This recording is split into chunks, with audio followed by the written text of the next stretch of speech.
Welcome back to Crochet ADHD. I'm your host, Jackie.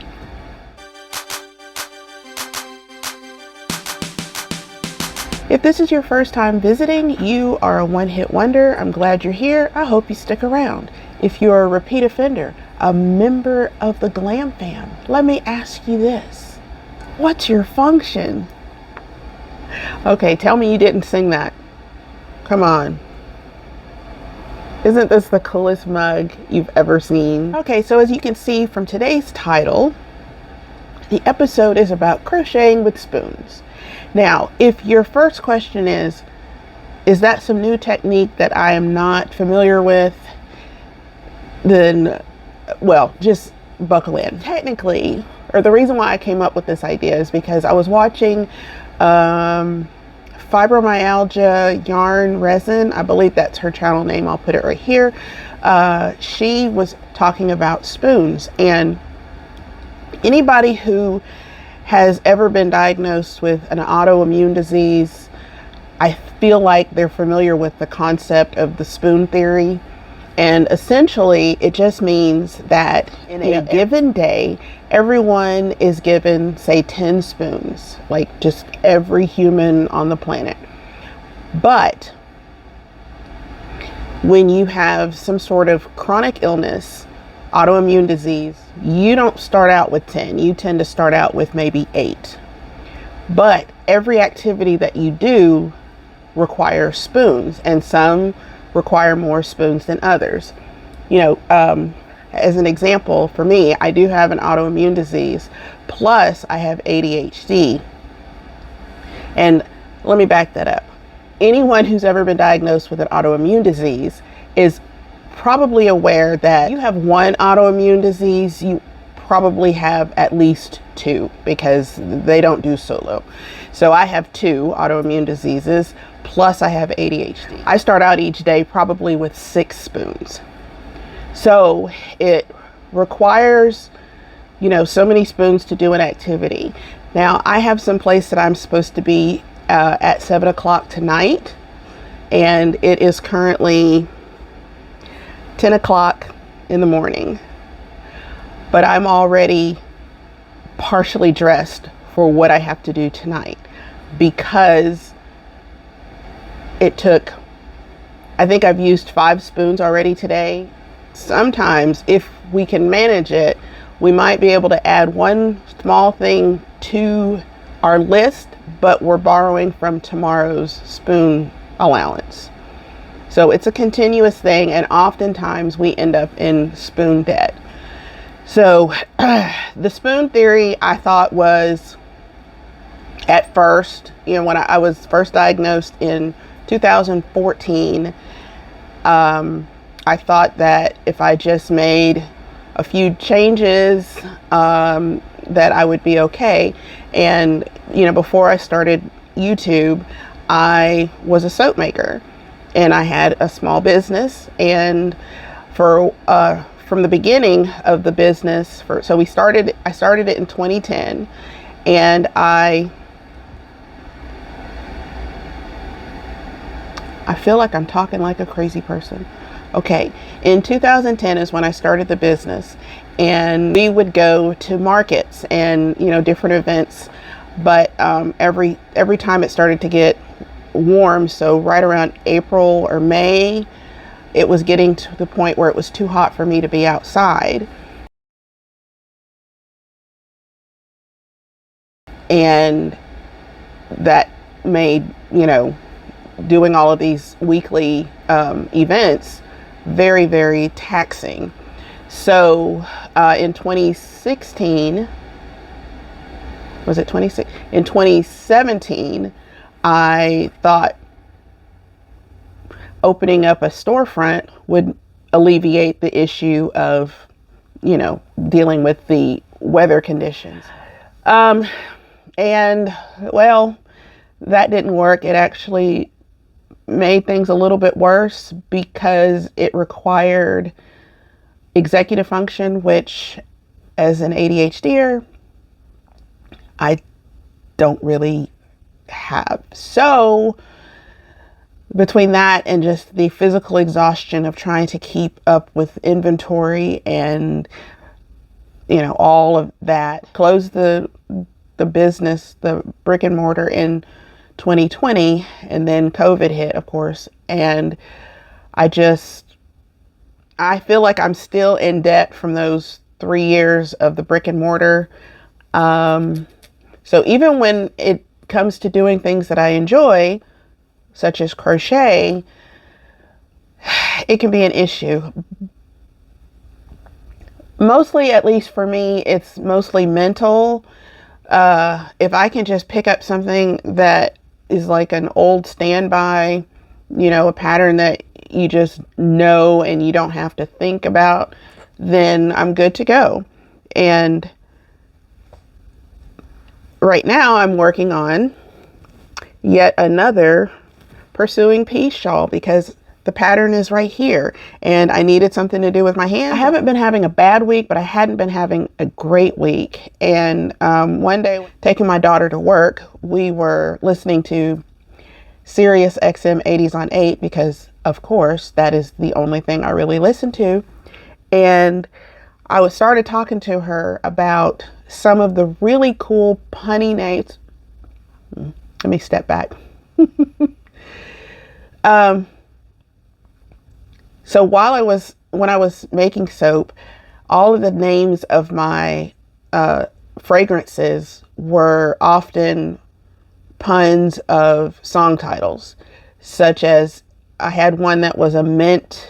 It was like a mint blend, and it was called It's Raining Mint. I had another one that was more spearmint, and it was called Smells Like Teen Spearmint. Let's see. Oh, I had one that was for men. It was, oh my God, it was so delicious. Like, seriously, it was delicious. It's called Sharp Dressed Man. Another one, it's it smells like Aquadigio, but I called it Bubble 07.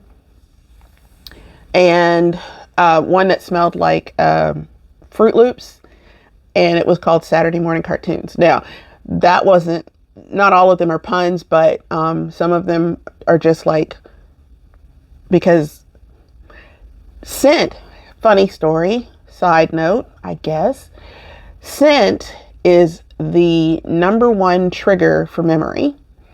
And the second is music, believe it or not, or sound. So I didn't realize at the time when I was putting all of these things together with my different soaps, because when I would smell a scent, if it brought me back somewhere, that's what the name would be. So the one that I had that smelled like, Fruity Pebbles or Fruit Loops, because it depends. Some people, when they would smell it, they smelled Fruit Loops, some smelled Fruity Pebbles. And while those two are made by two different companies, they could actually have the same, flavoring, and that's why they smell similar.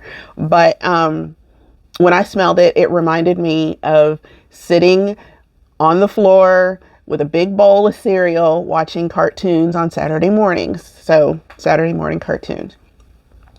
I forget where I'm going with this, but anyway, so I love puns.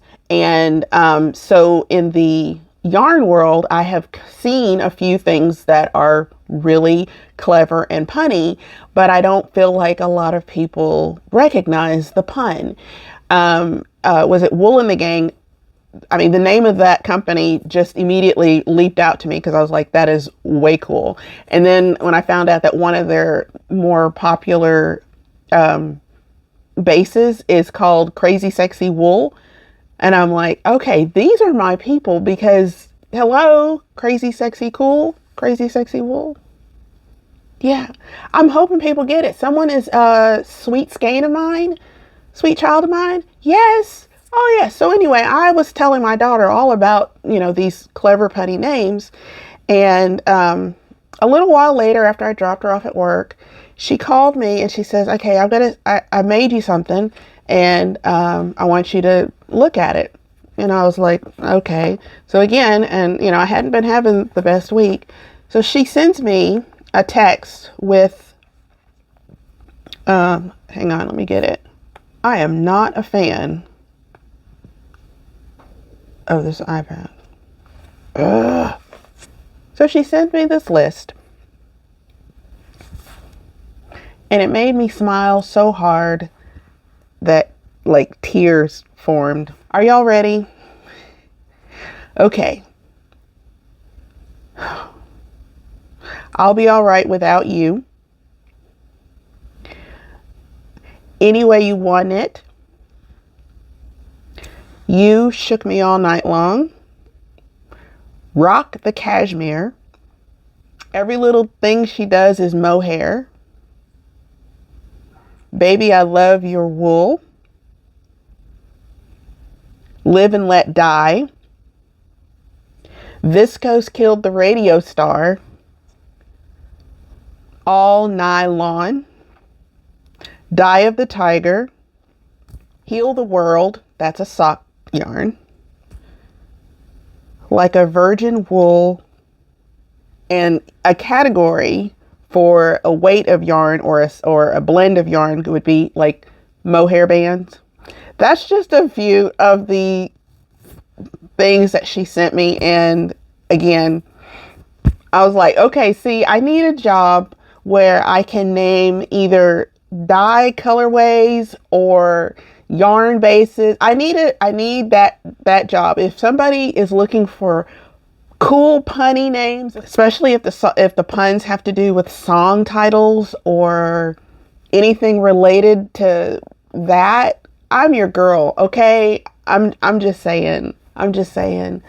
And you know, that's something I can practically do in my sleep.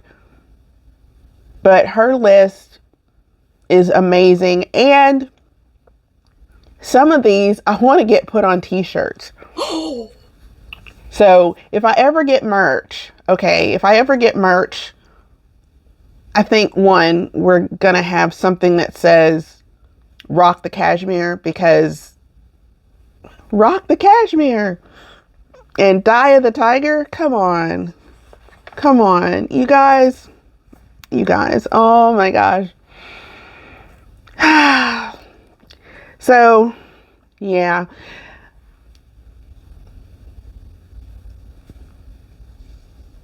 I'm sitting here because, okay, I still have like soap, like lard, hang on.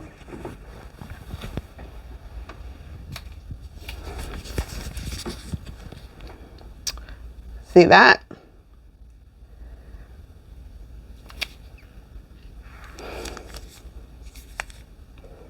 And when I look at this, now this is, of course, all of this is in my craft room.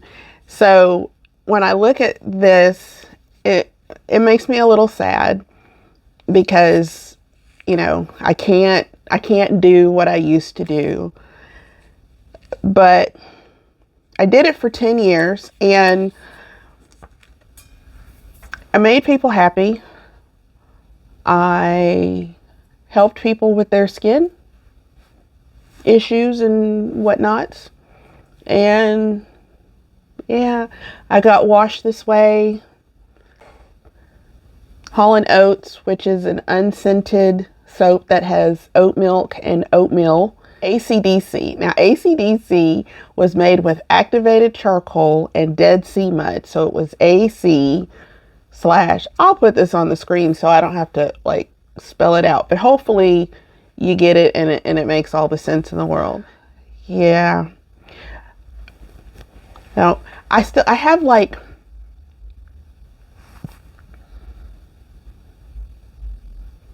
see, my mental energy is really, really strong sometimes, in that I constantly have thoughts just racing constantly, but like I can't always make the rest of me do what my brain is insisting on. So it's really irritating, and especially if you're having a relatively good day, then you almost forget that bad days are coming. And I try not to go, well, I'm not going to go and do this because of how I'm going to feel later. I try to give myself permission, maybe that's the word I'm looking for,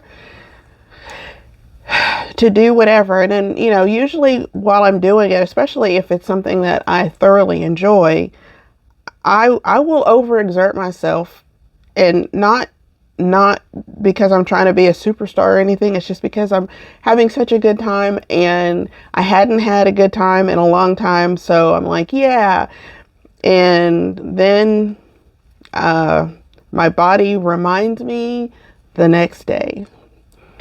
So anyway, I don't know why. I don't know how this is going to all go together, because I don't know. I might splice it together like a Quentin Tarantino movie. Just kind of inspired by the podcast that I had watched about spoons and kind of dealing with things. And, you know, I know that there are a lot of, well, I know that there are a lot of people, you know, just in general, but I know that there are some yarn tubers that have different